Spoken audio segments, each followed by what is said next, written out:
शेतकरी बळीराजा काय म्हणतो, एरे एरे पावसा, कशासाठी? शेतीसाठी. चांगली शेती उगायला पाहिजे, शेतकरी समृद्ध झाला पाहिजे, राज्य समृद्ध झालं पाहिजे. पण आता उबाटा काय म्हणतो, एरे एरे पैसा.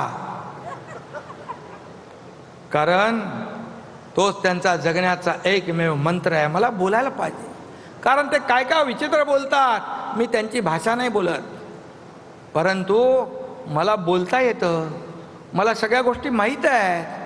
मी डॉक्टर नसलो तर मोठे मोठे ऑपरेशन करून टाकतो.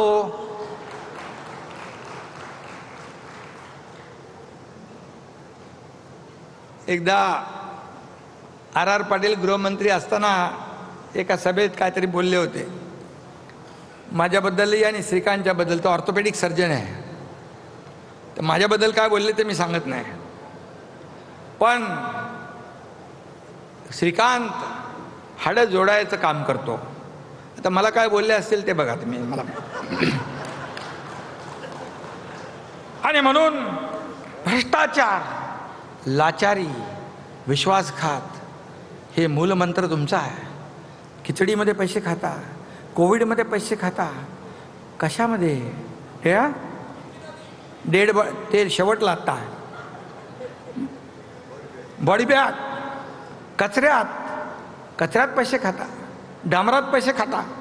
जनतेचा किती पैसा खाल्ला तरी तुमचं पोटच भरत नाही. किती मोठं पोट आहे, कुठं जातोय व पैसे? मीनाताई काय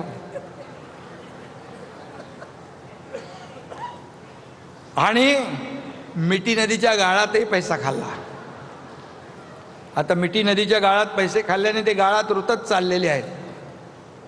कुठं पैसे खायचे, काय करायचं?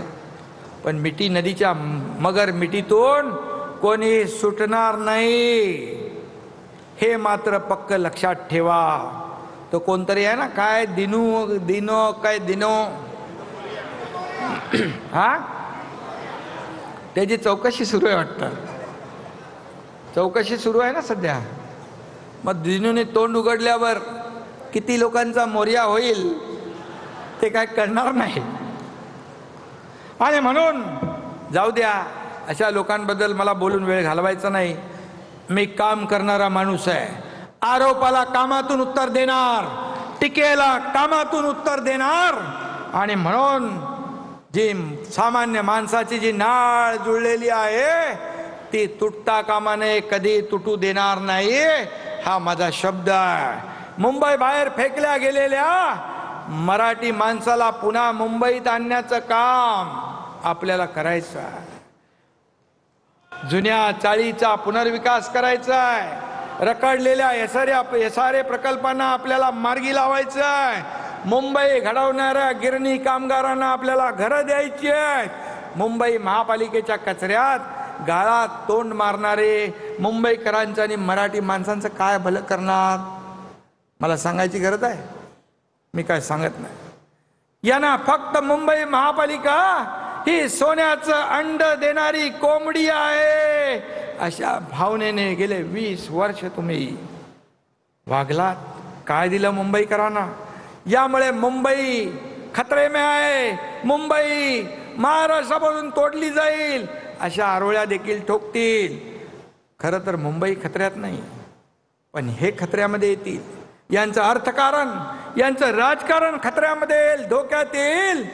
राक्षसाचा जीव कुठे असतो? राक्षसाचा जीव पोपटात असतो राक्षसाचा. तसं यांचाच जीव बीएमसीत नाही रे बाबा, बीएमसीच्या तिजोरीत आहे.